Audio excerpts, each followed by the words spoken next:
Okay, on behalf of the Best Men team, and it is a team, I'd like to warmly welcome everyone to this very special occasion. I'd also like to take a moment to thank Jana's parents for hosting us here in this most beautiful of countries. Speaking to the mic. The setting is truly wonderful. For those of you who don't know, I'm Phil, and like many here, I know the bride and groom through our time at the University of Bristol. And many of you also know that Nish read law at university. I say read, more skim read really. And being a man of the law, you might find it strange that you would choose to have 4 best men. Because isn't that a bit like choosing to have 4 prosecutors at your own trial? Interestingly, I was reading about the origins of the best man custom at weddings. It's originally a Germanic custom, where the groom would choose his best swordsman to actually guard the bride and make sure she didn't run away. With that in mind, I'm not sure what Nish is trying to say by having 4 best men. Always good to have that extra insurance policy. Can't be too careful. Actually, judging from his performance on the shooting range at his stag party, he doesn't need 4 men with swords. He just needs his own AK-47. And people say playing computer games is a waste of time. We certainly won't be giving Roman an AK-47 to guard anyone. Now, Nish won't like me saying this.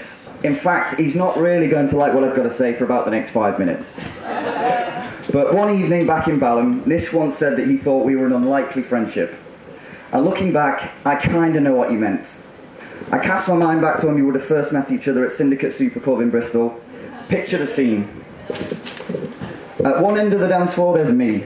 My scarecrow arms sticking precariously out of a t-shirt that's way too big for me. My long hair looks like I've been pulled backwards through a hedge. And on the other there's Nish, in a pristine, stylish, freshly ironed shirt. His hair looks like it's been worked on longer than the Sistine Chapel.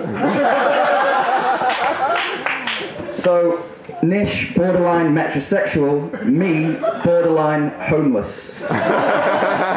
But almost a decade later, our friendship has flourished, built on an unshakable foundation of alcohol, sarcasm, and wildly inappropriate comments. And endless back-to-back episodes of whale wars.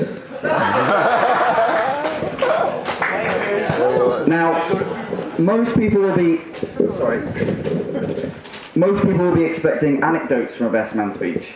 But I realised pretty quickly when I was putting this together that most of the stories I have about Nish aren't broadcastable in polite company.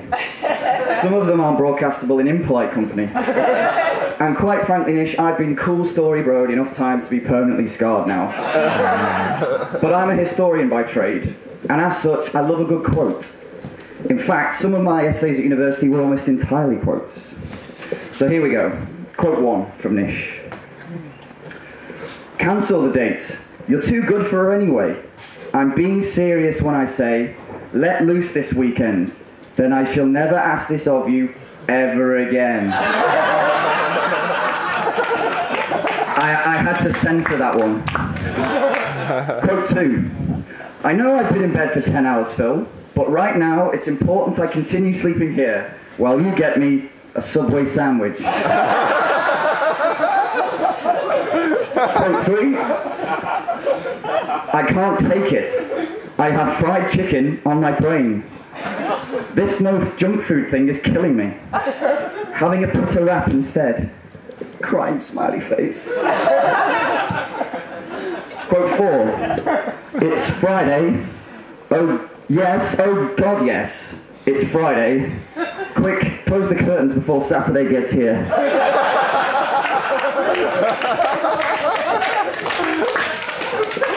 So, what's the most interesting thing about those quotes? The most interesting thing is what they tell us about Nish.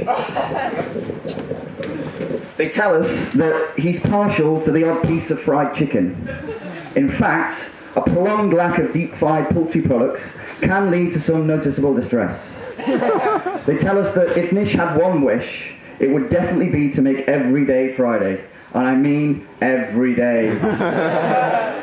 They tell us that if his room was on fire and Freddy Krueger was sitting at the end of his bed opening an envelope of anthrax, he would still roll over and go back to sleep. What am I saying? There's no way Freddy Krueger will be sat at the end of Nish's bed. He would have already promptly left on account of Nish's horrendous snoring, which sounds a bit like a supersonic jet navigating its way down a blocked drain. Now, the second most interesting thing about those 4 quotes is that of those 4 quotes, only 2 of them were made up by me. But I know what you're thinking. They should and quite easily could be all real. But one of Nish's good qualities as both a friend and as a man. Yes, it is true that at times Nish moves about as quickly as a geriatric snail sellotaped to the top shelf of a refrigerator. But there are undoubtedly situations where he comes alive. Nish is an extremely social soul, an aficionado in fun.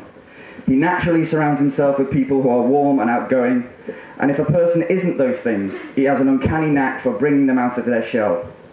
Nish is a social catalyst. You stir him into a situation and things happen. I have fond memories of travelling down from the north to visit Nish, and within hours the room would be full of people, smiling and laughing. I laugh as much with Nish as I do with anyone, and that laughter has got us both through difficult times. In the years after I finished university, Nish's invitations to visit him in Bristol and his unique brand of hospitality kept me sane. Or insane, depending on your perspective. Nish has a profoundly positive impact on the people closest to him. More often than not without him even realising it. Loyal, understanding, and able to make you smile even on those occasions when you thought you might never smile again. And what of the wonderful woman he has married today? Well, I have a little story that I think kind of sums Jana up. We were in Ibiza last summer, and we had some of our Cardiff friends over at our villa for a pre-event barbecue, a group Jana had never met before. When we were by the time it came to eating, Jana was frantically rushing around trying to make sure everything was ready and everyone was comfortable. As this was happening, I overheard one of our Cardiff visitors say, "This woman is amazing," and I immediately thought to myself, wow, it's not taken them long to realise that. I'd wager that Jana is the most selfless person anyone in this room has ever met. She's always thinking of others before herself, and you see this in her actions not just occasionally, but all the time. Wise, kind and empathetic, and that little story from Ibiza shows it does not go unnoticed. Ladies and gentlemen, nothing gives us greater happiness in life than seeing those closest to us as happy as Nish and Jana are today. Seeing them flourish, grow and shine. Their happiness is our happiness. You are dear friends to us, Nish and Jana, and we absolutely wish you every happiness for the future. You have our support always. And once again, we'll be joining in a toast to Nish and Jana.